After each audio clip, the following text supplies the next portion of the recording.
What's the crack, lads? We're back with another pack review, as we do every Thursday. Try to get the pack reviews out early to help you guys, and definitely taking on the feedback to get the reviews out as quick as possible so that you guys can know whether to spin or not. And again, there are a lot of recommendations in this one. We're back with the International Cup December 22, so this is a Players of the Week one. We've got some interesting ones. We've got MBAPPE, we've got Richarlison, we've got Fernandes, obviously as a super sub, but we've also got a right wing Bruno Fernandes, who's a very interesting player, as well as getting Hernandez back. We've got Morata, we've got Alderweireld, we've got Fuller, we've got Saiss. We've got a lot of good players here. Starting with these guys, right? Starting with these three at the bottom here, right? I don't think that you're going to want to be... Look, this guy's got blocker and interception. I featured him a couple of episodes ago in the Belgian pack. I think the only thing you need to kind of like get into your head when you are playing with slower centre backs is that they are going to make mistakes, and especially now as well with the way that the kind of things have changed with V2.2. Dribbling and tight possession is a very important stat. But defensively, very solid. Blocker, interception, nice height, nice weight, good physical contact, very good passing, and very good heading ability. And of course, you've got that 89 defensive awareness. The 66 acceleration and speed is a little bit of a concern, but that's the trade-off that you have for these kind of very high defensive minded players. You know, that's all you need to know about it, is that like you're not going to get a player with everything going for him. Like, it's very rare. Apart from the top defenders or the top strikers, you're not going to hit every single stat that you need to have the ultimate version of, you know, the ultimate centre back. Obviously, there's exceptions like Maldini and Puyol and players like that can just absolutely dominate. And then you can train up players like Alaba and Rudiger and Van Dijk that can like really be dominant. But I think this guy being a 69 speed is fine if you do get him. I definitely think that he's worth it because you're not going to have to train him up. You can just slot him in. Same with this guy, a very similar situation, except he's got less defensive awareness because he can play as a DMF, which wouldn't be a bad position to play him in. He's got interception, but he doesn't have blocker. He's got standard form. Speed is a bit higher. Acceleration's a bit higher. But yeah, similar everything, lads. Similar, you know, tight possession is a little bit better, and the ball control and dribbling is a little bit better. So he's a bit more of a player. I think this guy is probably more suited for the way that the gameplay has gone at the moment. So definitely keep a lookout for him if you do get him. He's not a bad player at all. We've also got Morata, who has been scoring bags of goals. Well, I won't say bags of goals for Spain, but he has been scoring goals for Spain. First time shot, one touch pass, track back, and super sub. Yeah, very viable option as a super sub. I'm not too sure about the speeding bullet. I never thought that Morata was that quick. But the one thing that lets him down there is his 83 finishing and his 83 heading. Like, if that was 85, 86, you would see a big difference in it. But everything else, you're talking about a very similar player to Benzema, to Lewandowski, to any of those guys that you've got. As I've said, lads, if you are looking for an in-air threat, definitely check out Collar, or check out somebody that is like this, that you can get him on the ball and just swing crosses into him. Definitely a good player, even though he's only on C rating this week with the live update. We've also got, who else will we look at? We've also got Fuller as a right back. Nothing really to shout home about with this card because he doesn't have any defensive skills apart from man marking. He does have fighting spirit as well as standard form. But yeah, I don't think that this is going to be a card that really, you know, like blows you away if you do get him. There's a lot of better right backs on it, you know, in the game.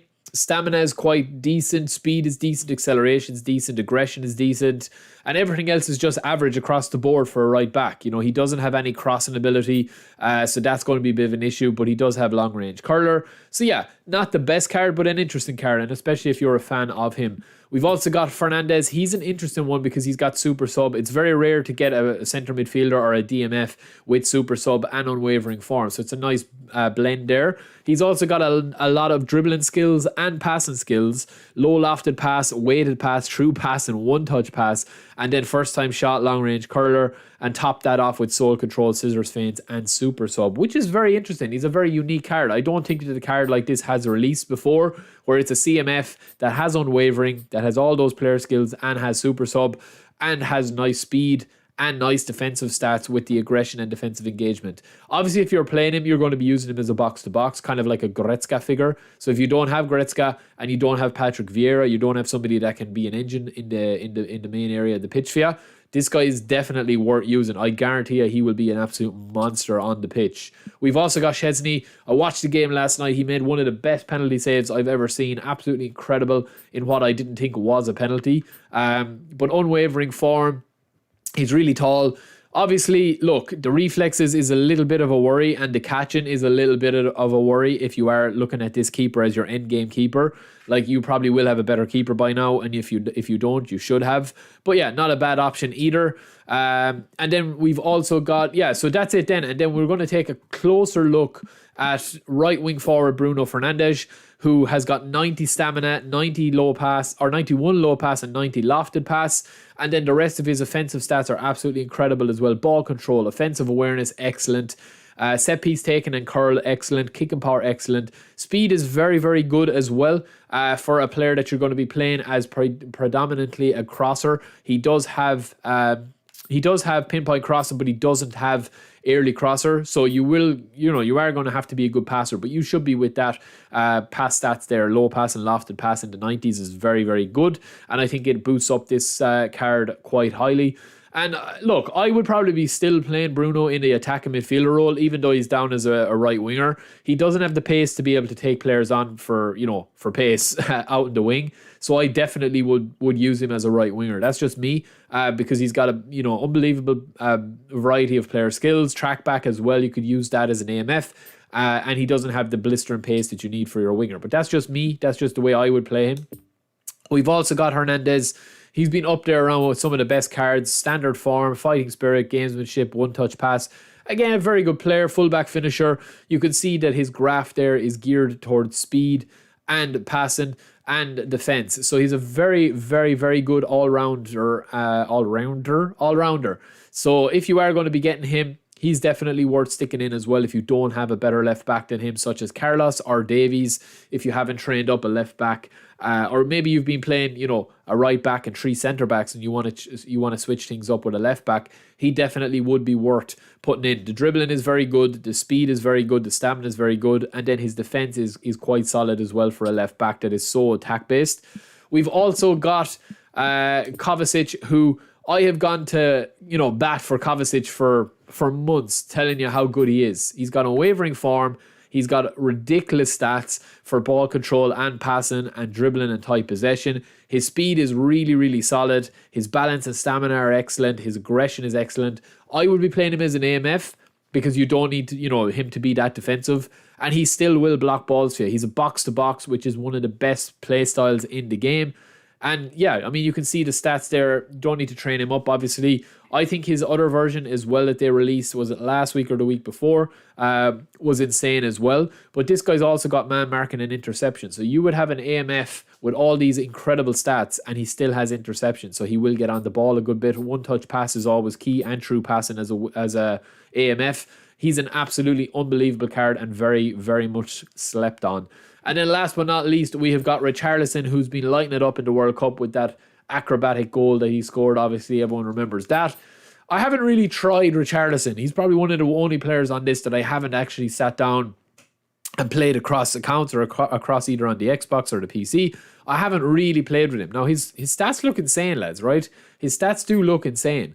But there is such a variety of centre forwards in the game that if you are, comparing him to the likes of Romario, there is no comparison. And even comparing him to MBAPPE, who's next on the list, there isn't a really comparison between MBAPPE and Richarlison, because at the end of the day, right, if you are going to be getting a player that's going to be leading the line for you, you need to have a very direct play style with that player. And I just think that Richarlison's acceleration of 83 and the offensive awareness of 83 absolutely kill this card dead, because it's not high enough, in my opinion, compared to what else you could be playing with. Now, speaking of high enough, MBAPPE, one of the best cards ever released in a player of the week. Definitely one of the best ever released, full stop. He's a whole player, which is a very interesting playing style to have for him. And he is down as a left midfielder, but he does go to 99 overall as a centre forward with these stats. Reason for that, 90 awareness, 90 dribbling, 88 finishing, 93 speed, and 90 acceleration. The only thing that really kind of takes this card away from being completely like 100% broken, even though he has unwavering form, is his balance and stamina, right? Stamina, it doesn't really matter unless you're playing a match with somebody with a very aggressive playstyle. Like, you know, for me, I need players with good stamina, or else I need to rotate after 75 minutes. So bringing Mbappe on would be incredible if you have another brilliant striker up front. I would definitely play him probably on the left flank, being honest with you, because he does have this card especially. Obviously, it's down as a left midfielder, but he goes up to 100 as a left winger. And you know that you're going to have a really good dribbling kind of like player that can move in from the left. That's going to be usually on unwavering form. He's also got one-touch pass. He's also got chip shot control and all that sort of stuff that if you do get in around the box, you can have a few shots. And this is where he's kind of better than Neymar that way, because he's obviously able to shoot. If you cut in from the left wing, you're able to shoot on the right foot. Neymar is, you know, exceptional at doing that. But Mbappe, you know, using him on the left flank or right flank is more beneficial, I think, compared to using him as a centre forward. Now, if you don't have a top class centre forward like Romanegi or, you know, Torres or Romario or, you know, whoever, then definitely you won't get a better striker than Mbappe. He's probably the best card they've ever released for the Player of the Weeks. So that is it for me, lads. I'll be back quite soon with another one. That is the International Cup, December 1st. We're going to have a lot of these Player of the Week, so it'll be players that are actually lighting it up in the World Cup. So yeah, we should be able to predict it a bit. But that is it for me, lads. I will talk to you later. Peace.